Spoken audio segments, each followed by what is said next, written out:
Retired chief justice D Y Chandrachud को सुबह से ही सोशल मीडिया पर मुबारकबाद दी जा रही है, बधाई दी जा रही है। कोई उनके काम की तारीफ कर रहा है, कोई कह रहा है कि आपको इनाम मिल गया, आपने जो कुछ किया उसके बदले में आपको ये पुरस्कार मिल गया, ये सम्मान मिल गया। अब इस कुर्सी की भी ऐसे ही आप अहमियत को बढ़ाइएगा, इस कुर्सी का ऐसे ही सम्मान कीजिएगा जैसे कि चीफ जस्टिस रहते हुए आपके फैसलों ने किया है, जिसको अभी तक लोग देख रहे हैं, कभी संभल में तो कभी अजमेर में। जी हां, एक खबर आई कि retired chief justice D Y Chandrachud अगले राष्ट्रीय मानवाधिकार आयोग के अध्यक्ष होंगे और इस खबर के आते ही मानो सोशल मीडिया पे बधाई का सिलसिला शुरू हो गया। न्यायपालिका की तरह अब एनएचआरसी का भी मान बढ़ाएंगे डीवाई चंद्रचूड़ और भारत के मानवाधिकार सुरक्षा में नए आयाम लिखेंगे जैसे अदालत में लिखते आए हैं। ये तमाम खबरें, तमाम टिप्पणियां सोशल मीडिया पर देखने को मिल रही हैं।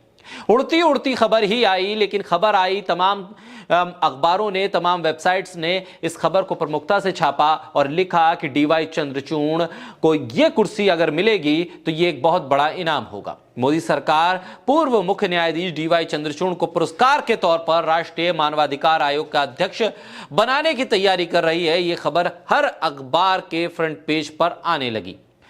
पूर्व मुख्य न्यायाधीश अरुण मिश्रा को भी उनके काम के एवज में यही पुरस्कार दिया गया था, इस बात को भी लोगों ने याद दिलाया।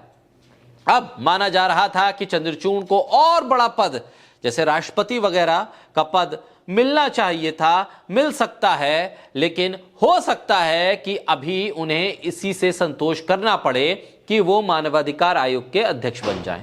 आयोग के अध्यक्ष के चयन के लिए एक समिति में प्रधानमंत्री, गृह मंत्री और दोनों सदनों के नेता होते हैं। अब यह खबर सामने नहीं आ पाई है कि डीवाई चंद्रचूड़ के चयन से पहले राहुल गांधी और मल्लिकार्जुन खड़गे की सहमति भी सरकार को मिली थी या सरकार ने सहमति लेने की कोशिश की थी या नहीं की थी, अभी यह खबर सामने नहीं आ पाई है। सरकार ने इस प्रस्ताव पर दोनों नेताओं यानी राहुल गांधी और मल्लिकार्जुन खड़गे से चर्चा की या नहीं की, यह भी प्रक्रिया का पता नहीं चल पाया। लेकिन खबर तो खबर है, खबर सामने आई है और बताया जा रहा है कि सुप्रीम कोर्ट के पूर्व जज अरुण मिश्रा के 1 जून को अपना कार्यकाल पूरा करने के बाद एनएचआरसी अध्यक्ष का पद खाली है। तब से एनएचआरसी सदस्य विजया भारती सयानी को कार्यवाहक अध्यक्ष नियुक्त किया गया है। अब तभी से इस बात के कयास भी लगाए जा रहे थे कि डीवाई चंद्रचूड़ रिटायर तो हो गए, उनके फैसलों ने सरकार की बहुत मदद भी की, सरकार की अपेक्षा पे शायद वो खरे उतरे हैं, उम्मीदों पर खरे उतरे हैं और रिटायरमेंट के बाद वो अपनी आस्था पर ज्यादा फोकस करते हुए अपने फैसलों में आस्था के प्रभाव का जिक्र बार बार करते चले आ रहे थे। इसीलिए लग रहा था कि कोई बहुत बड़ा इनाम उन्हें मिलने जा रहा है। यह ध्यान देने वाली बात यह भी है कि भारत के पूर्व सीजीआई या सुप्रीम कोर्ट के सेवानिवृत्त जज को चयन समिति की सिफारिश पर राष्ट्रपति द्वारा एनएचआरसी अध्यक्ष के तौर पर नियुक्त किया जाता है। इस पूरी खबर पर वरिष्ठ पत्रकार अभिसार ने लिखा तो राम मंदिर फैसले के बाद पार्टी करने वाले सभी जजों की नौकरी लगा दी है बीजेपी सरकार ने, बधाई चंद्रचूड़ जी। यानी कि और भी जो जजेस थे जो राम मंदिर, बाबरी मस्जिद के फैसले से जुड़े हुए थे, उनको कहीं ना कहीं एडजस्ट किया गया है, उसकी जानकारी तमाम जगहों पर मिल रही है।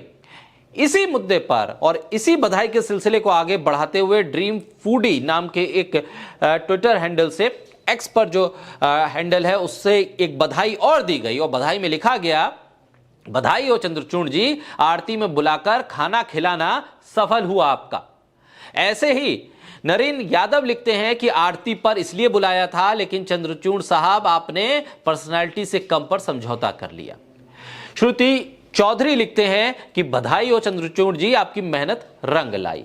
अब चंद्रचूड़ साहब इस पूरी नियुक्ति के मामले पर क्या कुछ कहते हैं और सरकार का आधिकारिक जो बयान है वो कब आता है, आधिकारिक जो पत्र है, नियुक्ति पत्र, वो कब मिलता है, कब इस बात की जानकारी आधिकारिक तौर पर सरकार बताती है कि डीवाई चंद्रचूड़ की नियुक्ति हो गई है और कब डीवाई चंद्रचूड़ इस बात पर एक प्रेस कॉन्फ्रेंस करके बताते हैं कि किस आस्था के आधार पर और किस आस्था की सफलता के आधार पर और किस बुनियाद पर उनको यह पद दे दिया गया है। बहरहाल सरकार और डीवाई चंद्रचूड़ के बीच क्या कुछ सहमति बनी है, कब इस खबर को वो सामने लेकर आएंगे, ये तो सरकार और डीवाई चंद्रचूड़ ही बता पाएंगे। लेकिन बहरहाल तमाम अखबारों में और सोशल मीडिया प्लेटफॉर्म पर बधाई का सिलसिला रुक नहीं रहा है और गाए बगाए डीवाई चंद्रचूड़ के पुराने फैसलों को सामने रखते हुए लोग उनकी इस मेहनत के बदले में मिलने वाले इस इनाम को लेकर उन्हें बधाई दे रहे हैं।